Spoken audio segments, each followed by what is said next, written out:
Welcome to Life in Full Expression with me, your host, Beth-Wolfe. In this show, we will explore, elevate, expand, and learn how to live your best life. Have you ever wondered what it feels like to live your life in full expression or create an expansive vision for your future? Get ready to be energized to fully express yourself, discover your heart's clarity for dynamic direction in life decisions, and develop your unique capabilities so you are delivering your ever-increasing capacities into your world. Join me, Beth-Wolfe, and unleash the limitless capabilities of your soul, experiencing amazement, collaboration, fun, and purpose. Life in Full Expression starts now. Welcome, everybody. I'm your host, Beth-Wolfe. I'm excited that you're here with me, you amazing souls that are investing in yourself today is a topic that I'm going to talk about today. It's again from one of my favorite authors, Neville Goddard. It's a little tiny book called The Wealth Mindset. And I'm going to talk about today, share with you about the art of investments. And it's not so much about investing financially as it is investing your time, your moments, the very now. So last episode, I talked about, from the same book, we talked about the mental path to wealth in multiple dimensions of life in full expression. And there's much more in this tiny little book about the mental path to wealth. And when I talk about wealth, I'm not just talking about money.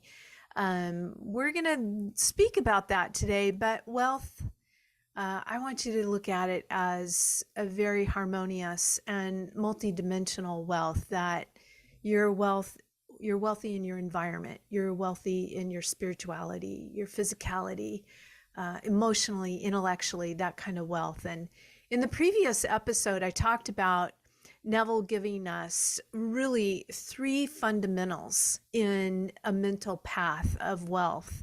And it's self-observation, having a definition of aim, and detachment. So if you want to know more about that, go back to the previous episode and I talk more in depth about that. So today, it's going to be about spending and investing our moments of time. And I'm going to share a few little chapters of this book, as well as read some stories that Neville has in there about an amazing man called Jimmy Fuller.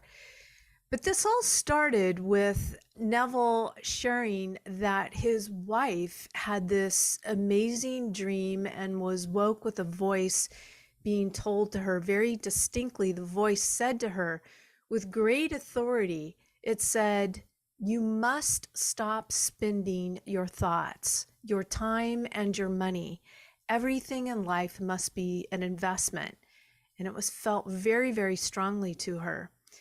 And Neville's wife quickly wrote it down as she woke up from her sleep and went straight to the dictionary to look up the two important words in the sentence. And this is one of my favorite things to do, is look up words, almost look at the root of where they came from and unpack them. And so when I started reading this story, I was like, oh, this is exciting already.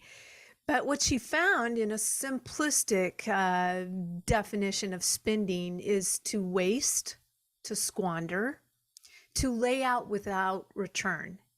Now, I want to say too that spending is not necessarily always bad. Let's not put that definition with it. Instead, focus on the last part of that definition where it says to lay out without return. So sometimes you are going to be spending knowing that you are not going to have a return on it. Well, the word invest, she found, is to lay out for a purpose for which a profit is expected. So again, to invest is to lay out for a purpose, where spending, it's laid out without a return. Well, then, Neville began to analyze this sentence a bit more. He says that you must stop spending your thoughts, your time, and your money, for everything in life must be an investment. And Neville dwelt upon this. He saw that everything is now. I know there's a book written by Eric Tolle that's called The Power of Now. And that is an extraordinary text. I've read part of it, not the whole thing. that through the portals of the present, Neville said, that really all time must pass. And this psychological now, this is really what we're talking about with Neville. If you're not familiar with him, he's all about life being basically your own drama, that you're the author, you're the director, you're the producer, writer, actor of your life. And so he was talking about that the psychological now that we find ourselves in, the state in which he would find himself in the now, or I would find myself or yourself, does not recede into the past. It advances into his future. So he's really, if you haven't heard this, guarding the portal of your mind is really investing in the now. So what I do, what you do in the now is the all important thing. And Neville shares that thought is the coin of heaven. And if you read other parts of his literature and stories, you'll find out more about this. I'll allude to this a little bit more, but we're not going to go too deep into that. But in essence, the coin of heaven, it's the money of heaven. And another way to look at that is it's ideas. It's a state of consciousness. It's a state of mind. And so the thought you and I entertain right now in this moment, the thought to which you and I consent is as told to us in actually an amazing little scripture in the Bible that Neville brings out of the book of Ephesians in the New Testament. And it says, all things, when they are admitted, really area made manifest by the light, and all things when they are manifested are light. So again, all things when they are admitted, when you guys and I admit that it is true psychologically inside of us, that creates the now. So here we go. Let's unpack this, because that can be a little bit hard to understand at first. I have read Neville over and over and over again, and it goes deeper and deeper. So here, Neville explains the powerful use of thought. The word light is defined as consciousness. So the state to which you and I consent must be made manifest. So if you're consenting to thoughts and feelings, by Neville's understanding of the laws of the universe, it's actually going to be made manifest. And when it is manifest, it's only that state of consciousness made visible, coming to bear witness of the state in which you and I abided in, that we abided to, that we are almost like you're swimming in this state of thought and feeling. So we are either investing or spending. Every moment of time, we are either spending, remember that's without a return, or we're investing where you're expecting a return and it has purpose. And most of us, at times, if we're not awake, we're actually spending our coin of heaven. We live in possibly negative states, and it doesn't give us or provide us with much of a return, right? Or it's not providing the return that we would really love. So instead of spending the moment, we could have invested the moment.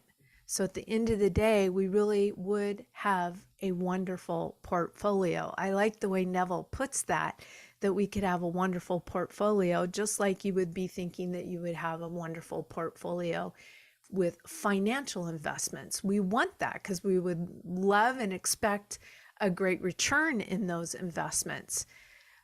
But Neville talks about often that in religion, most often investing we would invest maybe just one day a week. I grew up just going to church one day a week. And in this kind of service, we may be lifted a little for a moment in that day. You might be carried away by a song or a music that goes on or a message. And I definitely recall this when I was attending church on a regular basis. But the rest of the week, you and I might be spending our coins of heaven rather than investing them.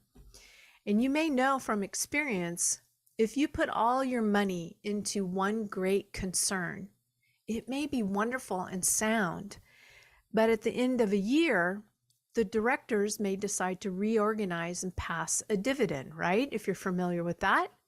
And if you and I depend on that dividend check for our daily needs, thought is good, firm, wonderful concern. When they decided to pass it on, then you and I must either, in a financial way, sell some stock or raise or borrow on it if we want to. So Neville goes on to say, every moment of time you and I can have a most marvelous portfolio. Comes down to choice. If we want to decide to have a most marvelous portfolio. And if you and I pass a dividend, it doesn't necessarily matter in that essence. So devote every moment of our time to constructive thinking. And I chose to move it a little bit more from just positive thinking to constructive thinking. So a little bit of unpacking that word constructive. It means with structure. And we live in a universe that's in structure. And so that's really going to serve us to have thoughts that are creating some kind of structure that you would like a return on and that they have purpose. Neville goes on to say that by not accepting any rumor that doesn't contribute to the fulfillment of your desire, that's constructive thinking. That's investment thinking. No matter what it is, it could be the most obvious fact in the world. If it doesn't contribute to the fulfillment of your dreams, then here's what he's advising us. Don't accept it. Remember, we're talking about what's going on inside of you psychologically. If you do, if we accept something that is negative continually over and over and over again, then according to Neville, now we're spending our thoughts. We're spending the coin of heaven. We're not investing in it. So if not, he's instructing us to actually, by not denying, but by complete indifference, complete non-acceptance, you churn what you wish you could have heard instead of what you heard, you're investing. So let's say you heard something and you're like, oh, I could accept that as true. But instead you go, no, that's not what I want to hear, because that would be spending the coin of my own heaven. And so instead, I'm going to be completely indifferent to it. And that is going to be investing my thoughts. Now, this takes practice. It just, if you're listening to this kind of stuff for the first time, it might be a little bit challenging, but it's a practice, just like any other skill. He goes on to say, it's not the hearing that matters. It's the admitting the truth of it that matters. So you might hear something come to you, but then it's our choice to go, am I going to admit that that is my truth? Am I going to accept it? Am I going to bring it in and I'm just going to let it abide in me, like I'm going to swim around in it? That's when really we kind of get into the drama of things. We might repeat things over and over again. That really is not in alignment with our true desires and our dreams. Neville goes on to say that all things when they are admitted, not all things when they are heard. Again, just reiterating that. It's all about admitting it. But if you and I give consent to it, let's say you've given consent to a destructive thinking, a negative thinking, if you and I accept it as true, then you and I either spend by acceptance or you invest depending on the nature of the state accepted. We are spending when we give consent and accept conditions as true. Remember this, within us, it's not conditions outside of us that have already manifested. So if you're accepting an idea, a thought, a feeling that is not in alignment with your true desires and your true dreams, then basically you're spending your thoughts for sure on that. Well, Neville says that time is precious. And I want us to just take a short break, let that kind of articulate down into you. That was a lot in this first part, but let's go ahead and take a break. And after this break, we're going to come back and I want to talk to you a little bit more about how time is precious and how we can really amplify that even more. So I'll be right back after this short break.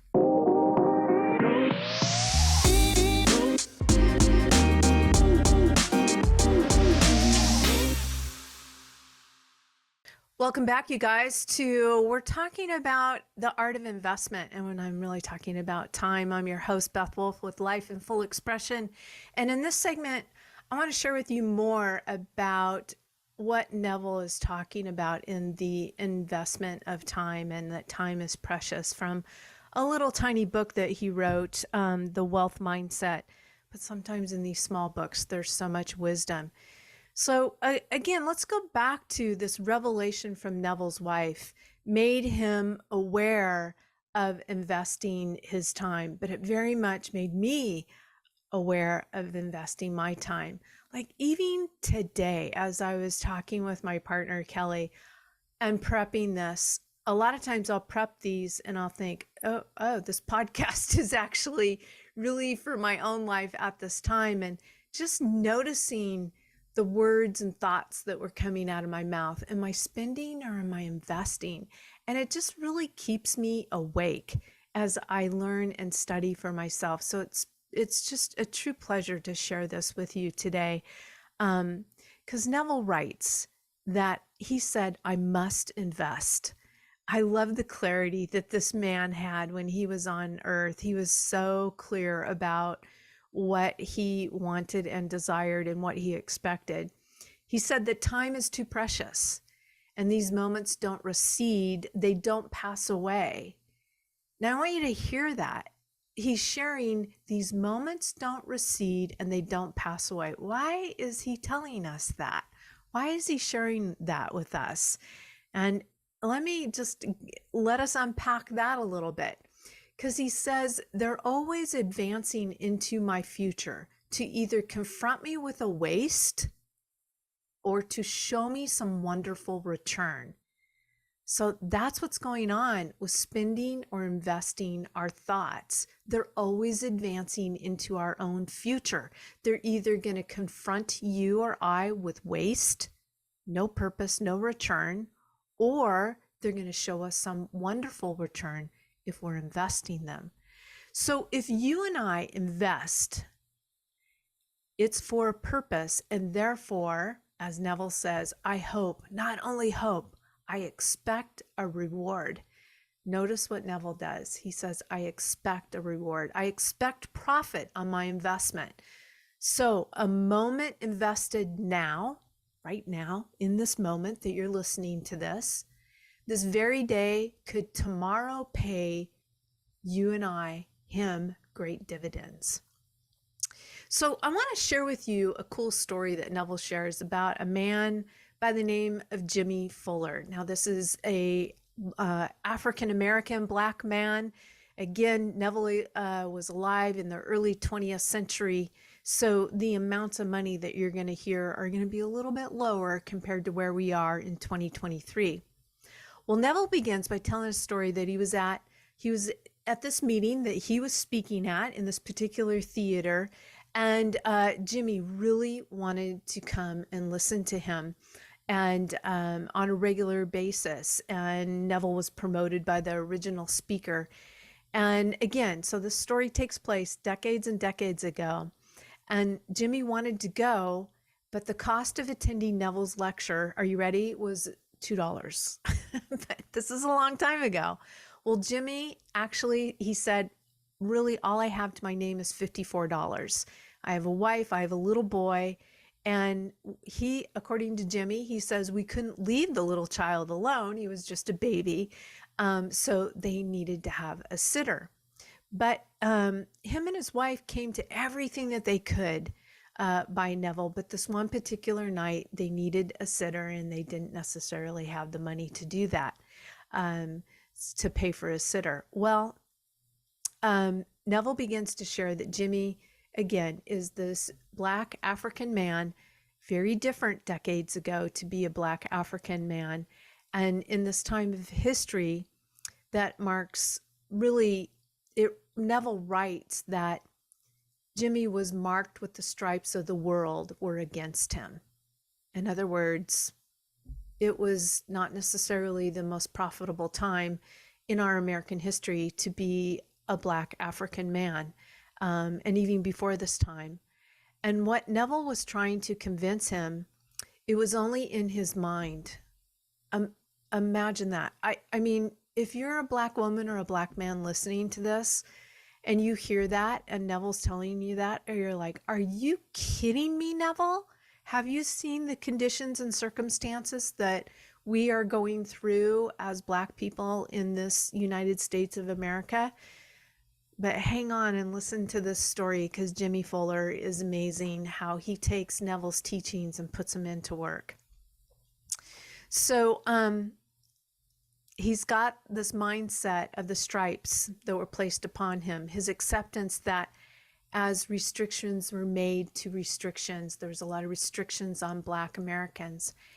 And if he could only drop it by non-acceptance. So I'm going back to what I talked about in the first segment. Neville is actually asking Jimmy to drop these marks and stripes by this long history in America, to drop it by non-acceptance, by complete indifference to the pigment of his skin, and that he could accomplish his dream by acceptance of it now. Easier said than done, right? All right, well, stay tuned. Here we go. Well, in the last year, Neville says, Jimmy Fuller, by complete acceptance of his desires, his dream, his vision, investing his moments, his nows, his thinking, his psychological thinking, he turned the year into a net profit, $250,000. That's a lot of money decades and decades ago. He didn't have one penny when he started. Jimmy, he didn't raise large capital. He didn't have it. He only invested God's coin. God, the infinite, gave it to him. You know, if we look at God, you could call it infinite, you can call it universe, you can call it source. What really ever resonates with you, Neville always pretty much always resourced God as the word God, and didn't call it infinite and universe. So he gave the infinite really every moment to Jimmy Fuller, which is so instead of spending his thoughts, instead of Jimmy spending the thoughts and accepting, I'm marked, I'm striped because of the pigment of my skin, his time thinking he had no money, which everyone does, he knew that thought was money. Neville is now teaching Jimmy that the coin of heaven is thought. And Neville writes, so Jimmy invested his thought in the now. He knew that his thought wasn't going to recede and vanish from sight, that it was an investment. It would advance into his future. Well, it did. It's so advanced that he tells me now everything he touches turns to gold. So this is Jimmy telling Neville, everything I touch turns to gold now that I've been applying this basically acceptance and being completely indifferent to the marks and stripes of the pigment of my skin. Well, Jimmy has 3 children now, and they come every Sunday to Sunday school, and he doesn't want his children to start with his stripes. So he wants them to feel what this church is giving, that Neville is saying every Sunday that they go. So Jimmy tells Neville, many a Sunday he felt like taking off to the beach or up to the mountains and with his wife, but he won't go because he wants his children to have the opportunity he didn't have. And this opportunity is the coin of heaven, the thoughts. So Jimmy tells Neville, my people were very religious, but they must have worshiped a very poor God, for they were steeped in poverty. So I just wouldn't go near the churches of my mother and my brothers and these people, because I couldn't conceive of such a God doing that to us. Yet they never missed a service. when Jimmy found what he found here in the Science of Mind church that Neville was speaking at, he brought his children to Sunday school every Sunday. Now, this is what happened to them, Jimmy and his family. Here, God is love, and love surrounds them, and they know nothing but love, that God, the infinite, is love. So one day, Jimmy's little girl, which is the youngest of three, was really quite sick. And as they said, she had a beastly cold. And that night, when the little boys, her brothers, said prayers for their sister, guess what they said? They said, "Thank you, God. That sister is perfect tomorrow." They couldn't look at this little girl, their little sister that was sick as she was, and say, "Thank you, God, that sister was well now." But they said, "Thank you, God, that sister is perfect tomorrow." Neville, it was a miracle, Jimmy said. The next day, that child was perfect. There wasn't any sign of a cold, a complete absence of all that we saw the night before.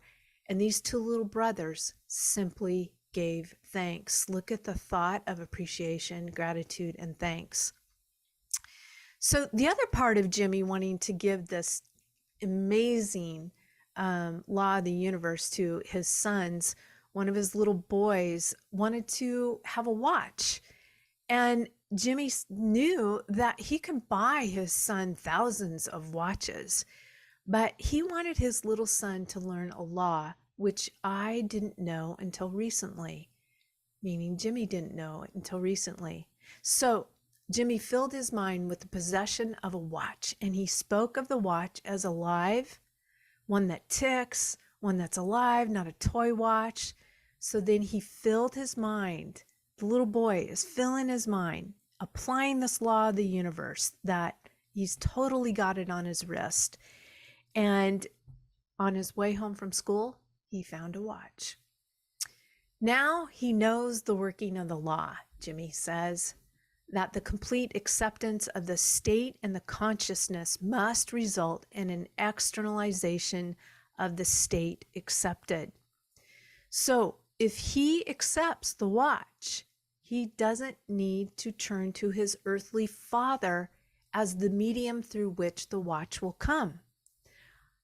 Jimmy says, I don't want to think for 1 second he has to point to his father or his mother as the only channels through which his good will come. Jimmy wants his son to recognize that the infinite Father and an infinite source, the Father is the source of all, not the earthly Father, but the infinite universe who gave him to him everything that he will accept. So that little boy accepted that law of the universe, that if he kept seeing it as he was already possessing it. See, this work all starts inside of us, not outside of us. Inside, not outside.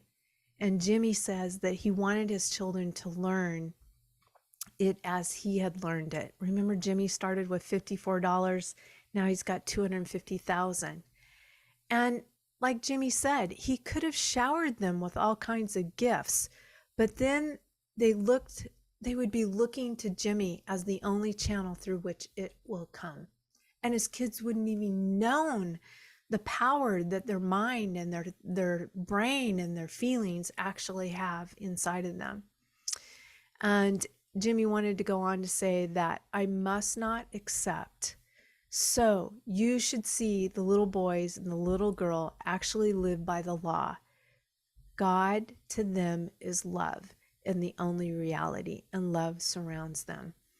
And that, me being a mom of two grown daughters, I've seen this many, many times in my own daughters' lives where they have wanted to really experience something and have something. And I would give them this aspect of the law of believe that you already have it with you, that it's already in your possession. And opportunities will come into your life.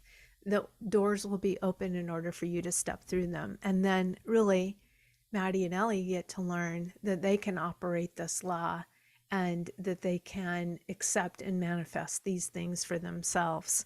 So that's a great story about Jimmy. There's more stories in that book that Jimmy Fuller did. He actually went on to be an incredible investor in a lot of real estate, and he even sold property to white men at that time, which was really super unusual, but it did happen. So we're going to come back after this next break, and I want to teach you about learning the art of investment. And for everything in our life, there must be an investment. So just to keep practicing this and drilling this in. So let's take another short break. Let that marinate, let you abide in that as well. And I'll be right back after this message.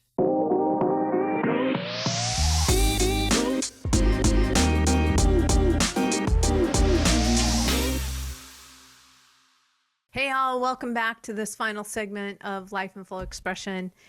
I'm your host, Beth. So excited to be here with you. We're talking about the art of investment, spending your thoughts or investing your thoughts, and diving into this little tiny book written by Neville Goddard, really on the mental path to wealth. So where we're going to take off here is Neville writes that we know the truth. This platform radiates the truth that he was speaking from.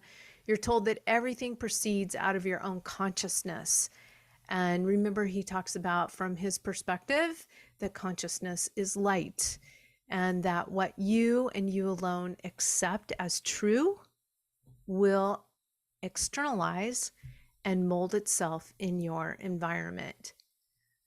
Needless to say, do we have a lot of power inside of us? I think we do. He goes on to say that all the conditions that you'll encounter will simply bear witness to the state you've accepted. So let's pause for a moment. Ask yourself a question. What am I accepting right now in my life that I don't like, I don't want? Write it down. Just take a pause. Write down that question. What am I accepting in my life right now that really doesn't truly resonate with who and what I am? Yeah, even pause this video if you're listening to the recording. Neville says that, well, if you don't like what you're encountering, then stop spending and learn the art of investment. For every moment of time is an opportunity to invest, not spend. So maybe on the other side of that piece of paper, write, what would I really love to invest my time in? And I'm asking you not so many investing in things, but I'm asking the question from, what kind of thoughts do you want to invest in? What kind of feelings do you want to invest in? So he goes on to say that, yet on the other hand, you and I are free. We're free to waste every coin in the world. For that we have a right. We're free beings. We can spend. We need not invest. But if you know you can invest, why not choose the wiser way? Why not choose constructive thinking rather than destructive thinking? We've told Neville, being a connoisseur of the Bible, quotes out of the 13th chapter of Deuteronomy, which is in the Old Testament. It says this: the commandment I command you this day is not hidden, and it isn't far off. It's near unto thee. It is in thy mouth and in thy heart. Now, I set before you this day life and good, death and evil, blessings and cursings. Choose life, choose blessings. That's Deuteronomy. And Neville says, but the choice is ours, for we're free. The infinite sets before us this day, this very moment, a commandment. The infinite, or God, sets everything before us. It's not far away. It's not in our tongue right now. And before we now is a blessing or a curse. We can decide, is now going to be a blessing or is it going to be a curse? and you and I can accept the fact you don't like. Maybe Neville's talking from the podium, and this is really great for us to hear this. So just imagine yourself speaking. Either you're in a circle of friends, or you're with one person, or you're on a podium like Neville. And he says this: I can accept the fact that you don't like me. It doesn't matter. You may actually love me. But if I accept the fact that you don't like me, and I don't like the teaching, I'm spending my time. Tomorrow, you'll prove to me that I have spent my time by your own behavior relative to me.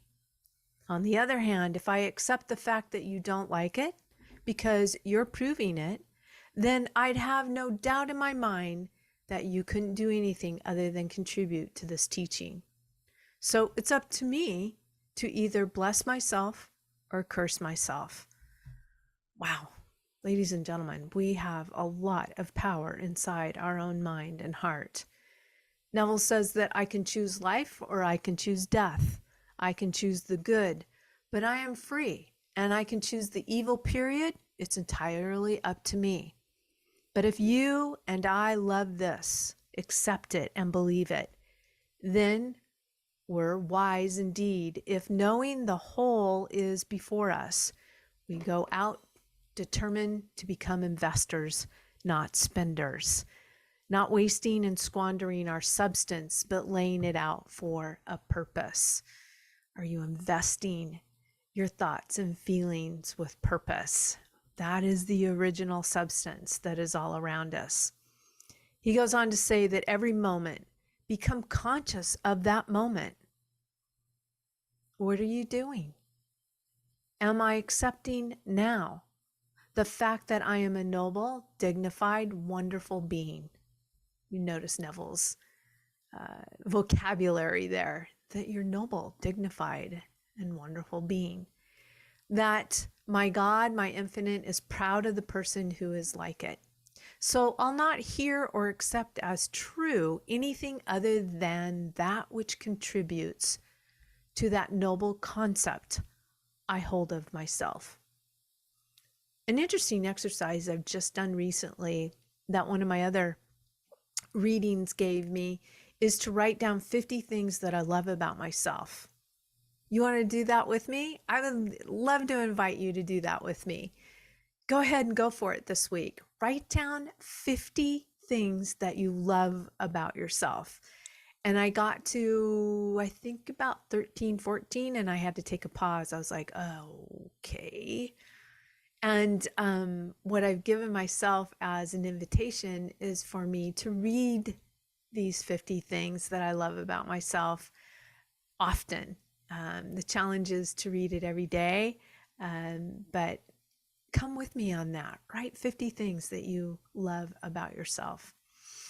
All right. And Neville goes on to say, because I want to go back here, the writing those 50 things about yourself is really a part of holding that noble concept of yourself. The more that you are building that light of love inside of yourself, then you can give that away. You're that energy. So it's really important that you hold a noble concept of yourself.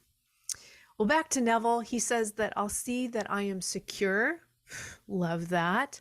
Maybe a headline would startle the world, but all not accepted. For if I don't admit to it, it can't proceed out of me.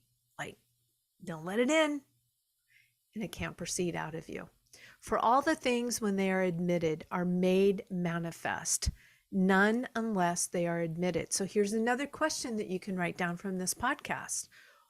What are you allowing yourself to admit to that's manifested in your life that you don't like? And if you did the opposite of that, what could you allow from your thoughts and feelings and admit to that would manifest in your life? Those are great questions. Yeah. So Neville says that, so if I now will admit I am using this moment as my moment to invest in my ideal. If I admit I am what reason denies, what my senses deny, I proceed in that assumption, knowing that even though it doesn't confirm itself tonight or tomorrow, like you're not seeing evidence in it in the 3D world yet, I'll still live in the assumption that I am what I want to be. And all day, I'll tune in and listen only for the good report. There's a little bit more in this book where Jimmy Fuller actually shares that he sits and imagines the psychological drama going on with his businesses, that all he hears is good reports, good reports, good. He just sits there and practices it. I was like, I have not done that in my own business. It was a great idea that I got from Jimmy Fuller. So if you're struggling in an area of your business or something like that, in one of your dimensions of life and full expression, you could do what Jimmy Fuller does. And imagine you're hearing all these good news, all this good news, whether it's in physical, spiritual, environmental, whatever it is. So back to that. And all day, I'll tune in and listen only for the good report. I know these are investments, and tomorrow these dividend checks, little air quotes there, dividend checks must come. They must come. That's the law of our being. So everyone here, take it to heart and know you don't need money. When, we're here in the 2023 and Jimmy's saying, hey, I only had $54 and it went into $250,000, and it wasn't by borrowing more money or having capital. To the hundreds of you who said to me in private, he must have had money. In other words, people are saying to Neville Goddard that Jimmy must have had some money somewhere. Neville says, I know now the story. I didn't know it when you boldly claimed that he must have had money, but now I have it from the source. Jimmy Fuller only had $54, and the $54 were spent coming to my meetings, even when he couldn't spend $1 on his sitter. So there it is right there. Jimmy Fuller was making a choice to invest his moments, the coin of heaven thoughts, that actually would change his internal thinking and feeling. So Neville says, so I tell you, he didn't have it, yet he has it today. But you don't need even $54. All you need is time, and you have it. It's now. And all you need is the thought. That's money. So instead of spending the thought in the now, invest the thought in the now. For your now, this very moment, as I stand here, and I'll get off, as Neville says, off the platform in a little while, and you'll think now he's gone, and you'll come back next year. It doesn't go. What I am doing now isn't going to slip away. It's going to move forward and embody itself as a condition, embody itself as the circumstance of my life. My nows, my reactions to what I'm hearing and saying and seeing, all my reactions are spelling out my tomorrow. So now we'll repeat some self and says, through the doorway of now. And he quotes again from the Bible. He says, because Jesus said, I am the door. I am is always first person present, not I was the door or I will be the door. I am the door. I am the resurrection. The reason why Neville is pointing that out so much is that we are living in the now, in the present. So you're investing your thoughts in the present tense right now. What we are saying about ourselves in this very moment is going to proceed into the future. It's going to proceed into the tomorrows of our lives. And Jesus, in the Old Hebrew, the Old Testament, is the word Yeshua or Yeshua, and it means saving.